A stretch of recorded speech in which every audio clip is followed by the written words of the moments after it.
Hello UCE families. Welcome to VirtUUal RE again this week.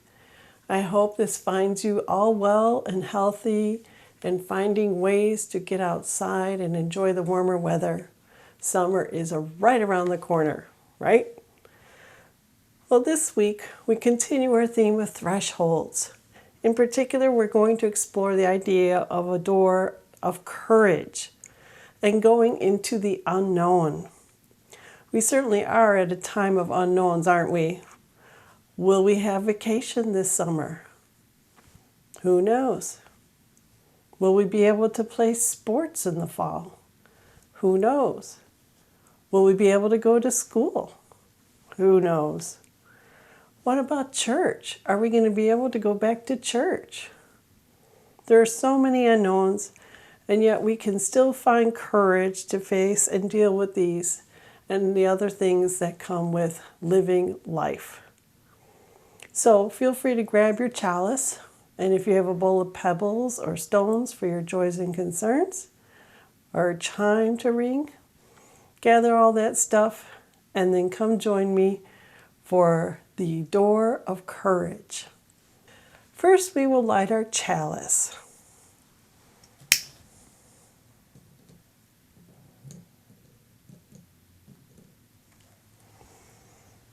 And if you want to say the chalice lighting words and do the chalice lighting hand symbols, please do. We light this chalice in celebration of Unitarian Universalism with open minds, loving hearts, hands ready to serve. We take care of the earth and all people on it. And give yourself a hug. Next, we'll have our wonder box. And here is my wonder box. What do you suppose could be in it? It looks like an American flag. I'm sure you've seen this before. Maybe I can make it stand up.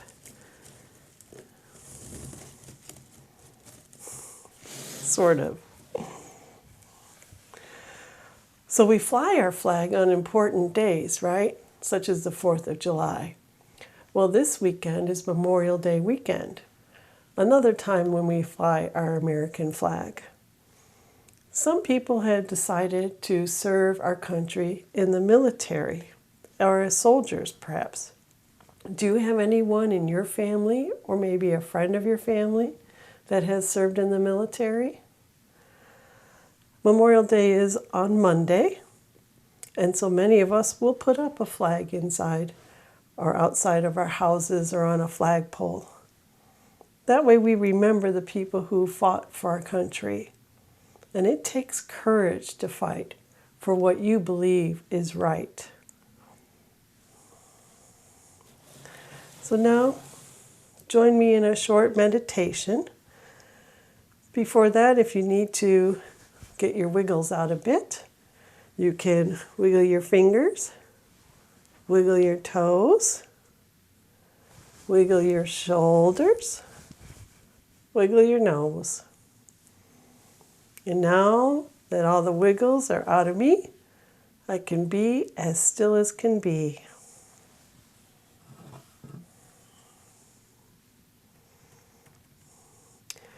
If you have a chime and you wish to ring it now, and listen until you can't hear it anymore. Then if you're comfortable, close your eyes. Take a deep breath. Think about all the good things that happened to you today. Did you have a warm blanket to wake up to?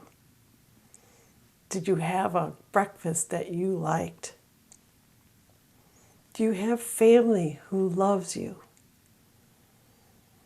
Do you feel safe in our country? Say thank you to yourself and to all these good things. Say thank you for the people who make sure that you are safe and happy. your family, your friends, your neighbors, maybe teachers, those who have fought for our freedom and safety. Take another deep breath and open your eyes when you are ready. Feel free to pause here and share with each other your thoughts and feelings on this very short meditation of gratitude for those who make us feel safe and loved. Next, we will have a story. This story is called F is for Flag by Wendy Cheyette Lewison and illustrated by Barbara Duke. After the story, come join me for some wonder questions. F is for Flag by Wendy Lewison, illustrated by Barbara Duke. F is for flag, our flag, the American flag. See it waving in the wind, just like a hand waving hello. Our flag is everywhere, at the library and in the park, even on letters we send. We see our flag near and far, at school, and on ships at sea. We see our flag in happy times and sad times. Our flag is so many places because we are proud of it. It stands for our country, the United States of America, and it stands for us, the people who live here. Who are we? We are all kinds of people, different in many ways. But we live and work and play together. We are like one great big family, one country, one family, one flag for everybody. The first American flag was made more than 200 years ago. That's when America became a country. Who made the first flag? No one really knows. One story says Betsy Ross made it after George Washington asked her to. Snip, snip, snip, Betsy cut and sewed. Soon the flag was finished. The first flag looked different.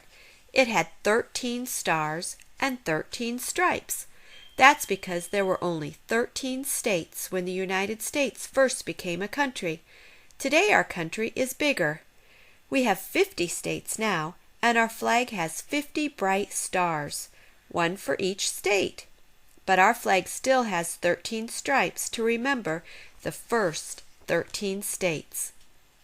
The color of our flag are the same, red, white, and blue.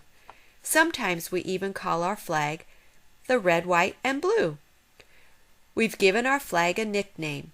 We have other nicknames for our flag too: Stars and Stripes, Old Glory, and Star-Spangled Banner. Welcome to America. The Star-Spangled Banner is also the name of our country's song. It's a song all about our flag. Sometimes we hear it, and tears come to our eyes. We are proud of our flag. We have songs about it. We have nicknames for it. We have the Pledge of Allegiance too. The pledge is a promise to be a good American, a promise to be a good friend to our flag. As we make this promise, we hold our hand over our heart. This shows that we mean what we say. F is for flag, our flag. F is for family and friends and freedom too, and everything special that our flag stands for. F is also for Flag Day, June 14th, our flag's birthday. On Flag Day, big parades march down streets all over America. Boom, boom, boom go the drums. Here comes the red, white, and blue. Hooray for our flag today and every day. Welcome back. Here are some wonder questions to think about and share your thoughts to with each other. I wonder if you fly a U.S. flag outside of your house. I wonder if there are other flags you might fly at your house. I wonder what message we tell our neighbors about ourselves when we display a flag. I wonder what people in the military feel about those of us who don't fly a flag. Feel free to pause here and share your thoughts on these wonder questions. And when you return, we will talk about activities you can do together as a family. So some activities to do as a family or by yourself for some of them. One is art. To make a flag, you can use felt squares or rip up an old sheet, cut it into squares, about 1 foot, and create a flag with markers, or if you happen to have fabric markers, you can use those certainly. And if you don't have fabric or an old sheet, you can simply use paper. Cut out shapes that you like or symbols that you like. What symbols would you put on your flag and why? What meaning do they have for you? Another idea for an activity is to have some movement by waving your flag in a parade. Right now we're seeing parades for people's birthdays, right? And parades for our heroes of healthcare workers, first responders, and such people. So here in the lesson, I have a link which you can find on the UCE webpage under VirtUUal RE. It's a video called Waving Flag. And you can play it, have a little dance party, wave your flags if you want, and the weather's nice. You could do it outside. Bring a boombox, an old boombox, and play it outside. Have a mini parade with some friends, keeping social distance, of course. And if someone's having a birthday or an anniversary or graduation, why not have a parade in front of their house? Another idea is food related. And who doesn't like food? Why not make some flags with graham crackers and frosting? A can of vanilla frosting and put it in some paper cups or just plastic cups. Add a little red food coloring to one, a little blue food coloring to the other, and then decorate graham crackers in a flag. And if you wanted to, you could make it different. It doesn't have to look like the American flag. You can make your own flag. Another activity is a discussion one. For those who have older people in their household, this might be more interesting to you. How about a discussion on the Pledge of Allegiance? How many of you actually know the history behind the Pledge of Allegiance? I actually didn't know all of the history until I researched it for this. So I have a short video, a link in the lesson plan you can watch to learn more, along with some questions to think about and share and talk about. Such as, originally the word "my flag" was in our Pledge of Allegiance. Do you think that those words should have stayed? And why or why not? Do you think that the words in our pledge now, which are "under God," important? And why or why not? Originally they were added because they wanted the United States to be seen as different or separate from the communist countries during the Cold War. Did you know that North Korea is the only other country to have kids say the pledge or their pledge as part of their school day? Does this surprise you at all? That America and North Korea are the only ones who have a pledge that gets said in school? I was surprised to hear that. So what do you think about that? And last, do you say the pledge at school or at home for any reason? Most states do not have a law saying that you have to say it, although some do. And if you don't say it, what are your reasons? Or perhaps you don't say the whole pledge. Maybe there are just certain parts of the pledge that you do not like to say. If so, why is that? Another idea for an activity is to connect to nature. What things out in your yard, around your neighborhood, could you make into a flag? A very simple idea is to take a stick or twig and find the biggest leaf you can and then stick it on the stick so it looks like a flag. Maybe there are other things in nature that you could find to decorate a leaf flag. Maybe little acorn heads, flowers, seeds.